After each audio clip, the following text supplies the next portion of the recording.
رسول اللہ صلی اللہ علیہ وآلہ وسلم کو اللہ تعالیٰ نے یہ بات بھی سمجھا دی کہ جب بھی انسان گناہ کرتا ہے اور پھر توبہ کرتا ہے وہ اللہ کا پیارا بن جاتا ہے، بلکہ رسول اللہ صلی اللہ علیہ وآلہ وسلم نے تو یہ فرمایا بندے سے گناہ ہوتا ہے تو اس کے دل پہ کالا نشان لگ جاتا ہے، توبہ کر لے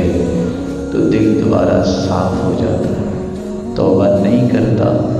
تو 1 سے 2 سے 4 سے 8 پھر 16 یہ نقطے اتنے ہو جاتے ہیں کہ دل ہی سیاہ ہو جاتا ہے۔ جب دل سیاہ ہو جائے تو پھر اسے گناہ نہیں لگتا، پھر وہ گناہ کو نیکی سمجھنے لگ جاتا ہے۔ اور آپ کو پتہ ہے کہ نیکی سے توبہ نہیں ہوتی، گناہ سے توبہ ہوتی ہے۔ اس لیے استغفار کرنے سے آپ کا دل دھلا رہے گا، صاف ستھرا رہے گا اور آپ کو پریشانی نہیں ہوگی، بلکہ پریشانی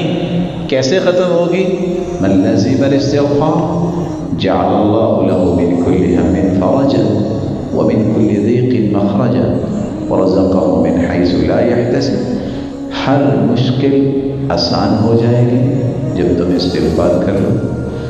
ہر پریشانی سے نکلنے کا راستہ مل جائے گا اور اللہ وہاں سے عطا کریں گے جہاں سے تم نے کبھی سوچا نہیں ہوگا۔